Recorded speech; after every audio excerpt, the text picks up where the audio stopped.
To be one of devastating loss, and it is, but it's also about love, community, and faith. Avery? Well, Roger, Justin Samler is a 27-year-old man from Keswick whose life was going along in a perfectly ordinary way. And now every single part of that life has changed, except one, and that's his faith. Justin Samler is a young man of faith. He first entered this church 9 years ago. They asked me over time to start doing more, and then teaching Sunday school. I started doing that and being more involved in the youth group. In September, I was asked to be ordained as a minister. Justin was supposed to give his first sermon as a minister on October 25th. He was nervous, but at the same time he was also excited to do it for the first time. But we had been rehearsing with Justin. We did some pretend services, and he'd study his word, and so he was getting prepped up for it. Just 3 days before, Justin's faith was tested in the cruelest of ways. I went in and he was just kind of lying in bed, and I said, "What's wrong?" He said, "I don't feel good." She came and checked on me, and she noticed that the front of my mouth and my toes and my fingers were starting to turn blue. So we went to the hospital, and that's the last thing I really remember. Justin is rushed to hospital, where doctors immediately tell his frantic parents that his condition is critical. It's not good. It's not good. We're going to do what we can, but you need to prepare yourself. Justin had an overwhelming infection, and it's still unclear as to sort of how he contracted the infection, but in his particular case, it progressed quickly to what we call sepsis. 12 long days, Justin battles for his life in a coma. Against all odds, he survives. He was extremely, extremely sick, and it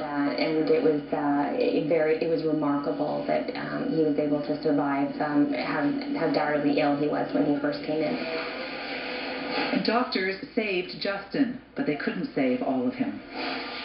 When Justin finally comes out of the medically induced coma, and the team of doctors makes a recognition that while he is alive, parts of his body essentially are dead. The decision, unfortunately, was that Justin needed to have his legs amputated below the level of the knee and his hands amputated at the level of the mid-forearm. I had 2 different surgeries, so my legs were done on January 2nd. And then 3 weeks ago, to this very day, the second major surgery. My hands were done on January 17th.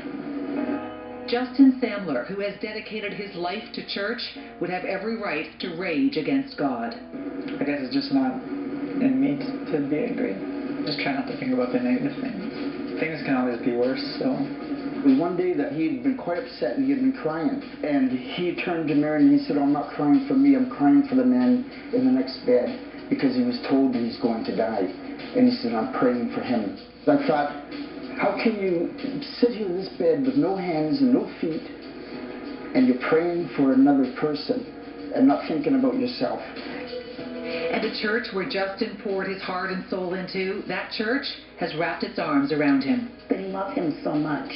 And those are things I didn't know about him. I didn't know the impact he had at church. I didn't know how many people loved him and cared about him that way.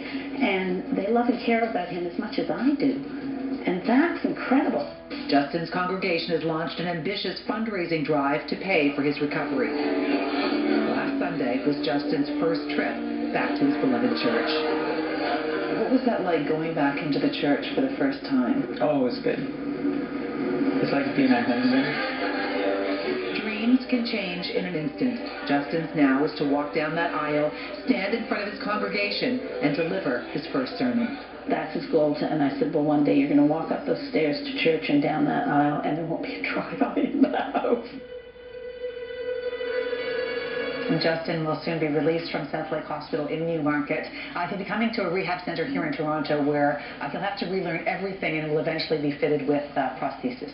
Incredible strength from this man, and his family and the church as well, but incredible strength from this man. Ada wanted to talk to us so soon after this happened. Well, the amazing thing, too, is about faith, and sort of regardless of where you stand from a religious standpoint, the amazing thing about his faith is the community that it's given him. Mm-hmm. And that community, I mean, that really, the church was his life, and they are now filling his life. It really is beautiful. Yeah, absolutely, Avery. Thank you very much. Well, we learned about Justin's journey from a CityTV viewer who contacted us. You can get in touch with Avery on Twitter @CityAvery, and you can go to our website for details on how to connect with Justin.